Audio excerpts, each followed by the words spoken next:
Hello and welcome back to the Stronghold. It's that time again. It's midweek, and I want you to play some Magic so that you can win 2 free rare or better ICRs. This week's midweek Magic has no particular kind of science to it, but there is a certain alchemy to it all. That's right, this week we are playing good old alchemy. We've got a new set out within the last couple weeks, and now is your opportunity to run with it. Now, I know there's some of you out there that have maybe avoided alchemy either for budget reasons or as some sort of a silent protest against a format that you may not agree with. But this week, I'm going to do my best to take all the arguments away from you and show you how you can get involved in alchemy for as little as 1 wild card, because folks, I got news for you. Alchemy's not going anywhere. But before we get into all that, my crack research team has recently pointed out that we are the only channel doing consistent and timely midweek Magic content. And by crack team, of course, I mean one comment from someone who had nothing at all to do with this monkey image. So be sure to subscribe right here at the Planeswalker Stronghold for all of your future midweek Magic needs, because we will be bringing you a deck list or strategy every single week. Now, what were we talking about this week? Oh, yeah, right. All right, so let's talk about budget Clerics for the Alchemy format. The reason I consider this a day 1 deck or a very approachable budget deck is because outside of this first far left column over here, absolutely everything in this deck comes in your new player experience. You are absolutely guaranteed to have these quantities of these cards or better. And certainly if you end up, maybe you run out of gold and you can't get all of your Angels of Unity, there is certainly some things here that you could have opened or otherwise have that you could just up your count on. For instance, if you do not get all your Luminarch veterans, you can just play more copies of Charm Stray, and each additional copy of Charm Stray that you play makes all your other copies that much more potentially powerful for this deck. The strategy that I suggest on this is do not use wildcards to get these cards. What you want to do is shoot for the uncommon Angels of Unity, and you want to purchase packs of your Alchemy Innistrad set until you get 4 copies of Angel of Unity. And with any luck whatsoever, that will get you also 4 copies of Luminarch Veteran, as this is one of the commons that can come to you in that pack. And if you're lucky, you'll get a copy of Inquisitor Captain along the way. Now, in order to get your Angels of Unity, you're looking at purchasing at least 4 packs.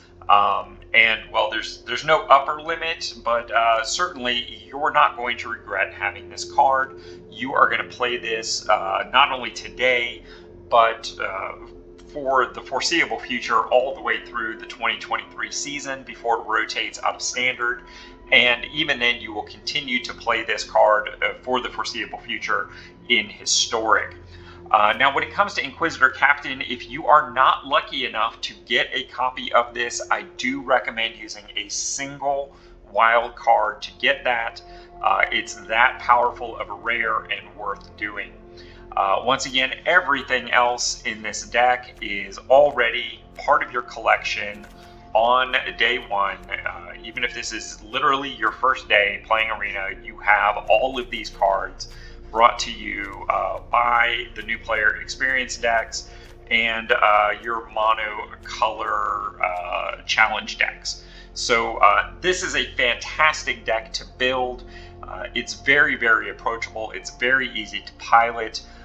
And let's take a moment and look at some of the play lines on this up against Sparky. All right, so this is our opening hand here, and this is pretty darn ideal. The only thing that we're really missing potentially is a 3-drop, which really isn't terrible. We've got 3 mana here, so there's a very good chance we're going to draw into a 3-drop and an additional land in order to play our Inquisitor Captain.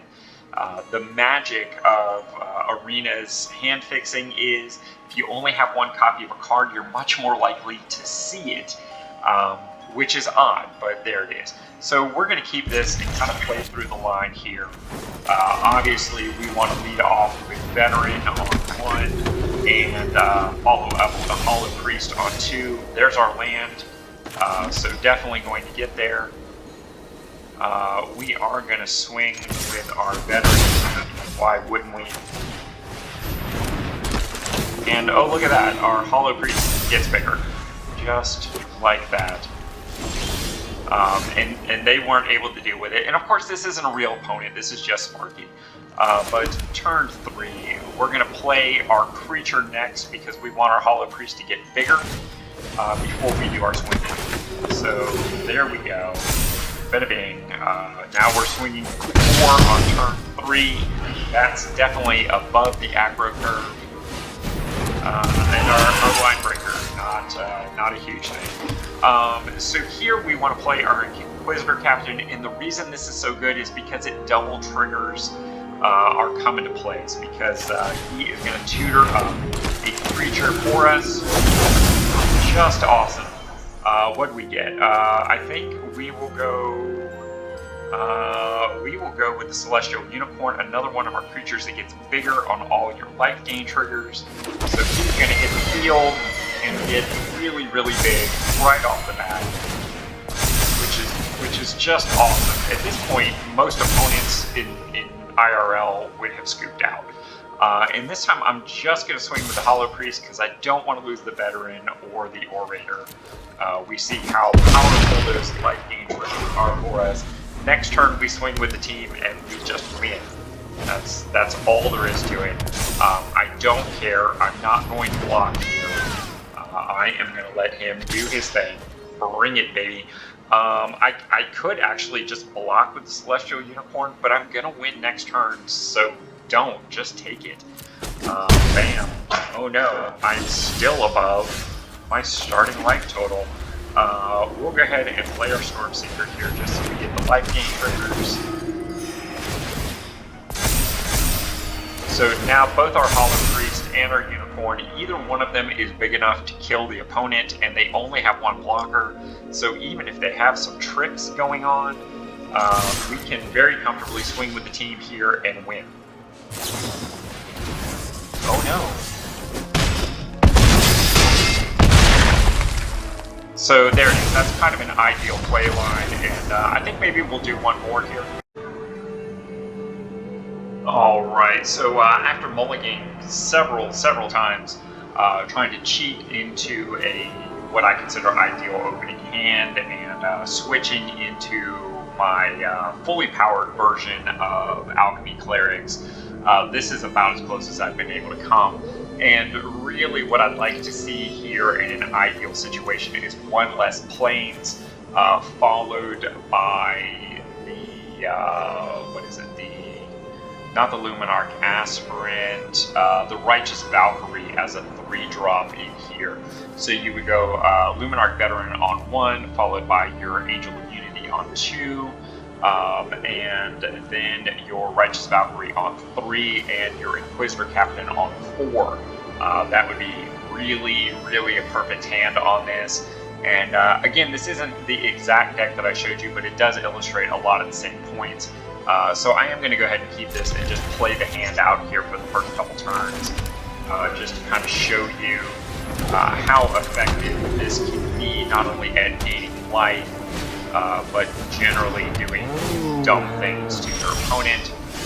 There we got well, we would have gotten the 4th land if we didn't already have it. But we will drop the Angel of Unity and a little bit of life. We're not going to attack into that Charmed Stray. And Angel of Unity is just so good as it makes all of our other clerics that much better. Do I want to do this? I'm going to say no, just because I know Sparky wouldn't have swung if he didn't have a combat trick. So we're just going to let him have it. And now we're just going to flat out on land. But we will send our Angel.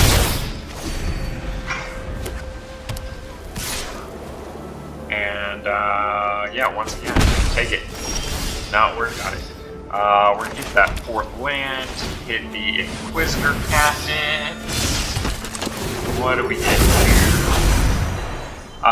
here? In this version of the deck, I'm running Voice of the Blessed because I have them. But we'll just pretend that this is the uncommon equivalent there. Because it's gonna do a lot of the same things. And then I am going to swing with Angel, pump the team a little bit more, and by team I mean my growing cleric. And there's our Valkyrie Angel. There we go. So we'll go ahead and put that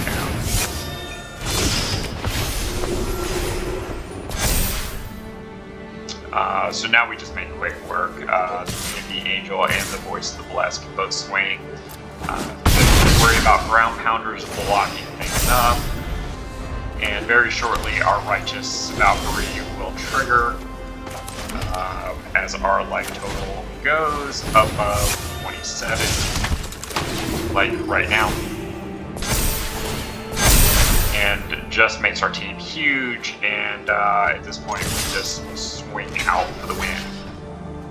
I literally don't care about that.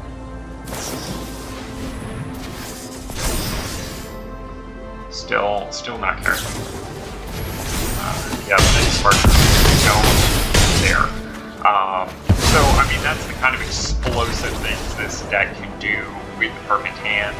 And of course, you're a lot less likely to have that perfect hand on the budget version, but you can see what this deck can grow into. And really, it can grow into this without using any wild cards. The only thing I used wild cards for was a couple of the captains. In fact, I think I might have only been one, but I did open a lot of the Innistrad Alchemy packs to get there. And what the hell, just for shits and giggles, I am going to take my version of Alchemy Clerics into ranked here and show you what this can do. And yeah, I'm pretty satisfied with this opening hand. I'm going to go turn 1 Minister into Voice of the Blessed, and hope that my opponent doesn't have removal. We'll see how that goes. Oop. They might have the removal. They're the Reds. But that's alright. I just drew a 2nd Voice of the Blessed, and I have a Hollow Priest in hand. So I'm not overly concerned about this. What I really want to draw is a 4th mana, so that I can have a really explosive turn 4, even without the captain.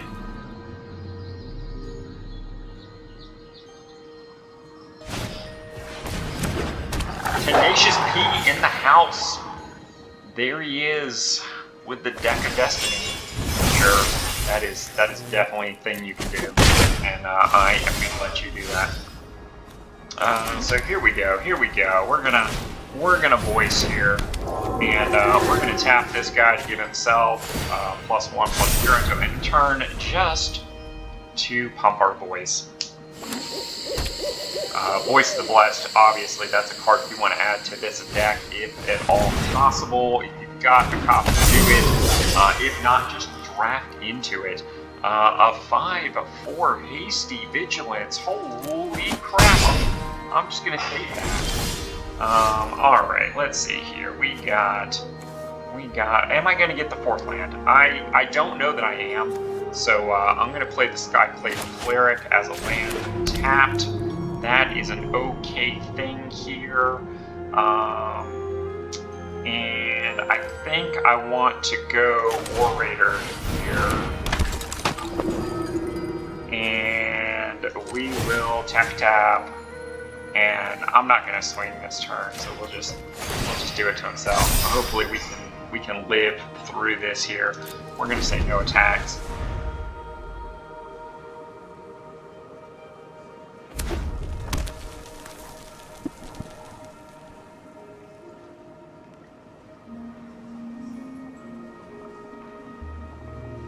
Does he has the removal?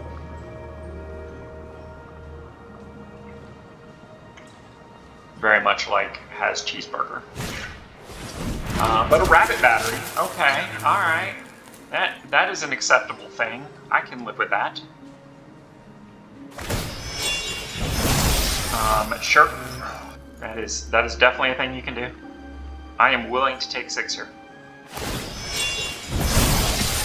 I am also willing to take 7. We will say no. Alright, Cleric class would have been better last turn, but what are you gonna do? Let's see here, I think we Orator first. And then I believe we Blessed.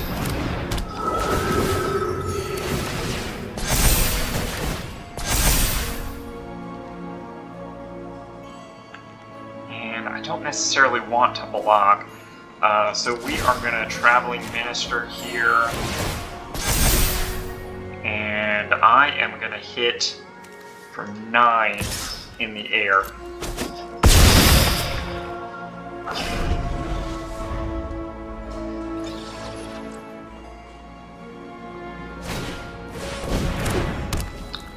Cabaret Rebels. Wow, okay, let's see what he does with that. I don't know if he's going to do much of anything. He's not going to swing now. That's one thing he's not going to do. And there we go, we get the concession. They very obviously know what's going to happen here. Let me go back to the battlefield. What we very easily could have done was Inquisitor Captain and gotten 4 triggers off of Orator, making this a 12, plus this would have been a 9, and this then going on one of the others was easily swinging for lethal. And depending upon what we got with the Orator, with the Captain, that could have been even more busted. So this deck is just absolutely explosive. It's a fantastic thing for you to grind in Alchemy and achieve a rank. I'm using it just on a budget basis to make sure I qualify for rank every month, and typically can rank up into gold or silver with ease. What's that? You didn't catch all that? Well, Matt would like you to know that any deck list applicable to this video can be found down in the doobly-doo. And hey, let's not forget, the whole reason to participate in these totally free midweek Magic events is the prize support is awesome. You get a rare for your first and second win, and then you get a random cosmetic for your third. How awesome is that? Alright, so with all that having been said, don't forget, smash the like button like Hulk would. And of course, comment and subscribe if you haven't done so already. And one last thing, myself, I'm coming to you from America, and I have noticed that about 1/3 of my viewership is coming from the US, and about 1/3 is coming from various countries. And there's about 1/3 of my viewership that is just getting lumped into other. So to let me know you got to the end of the video, throw me a comment down in there and let me know where you are watching from.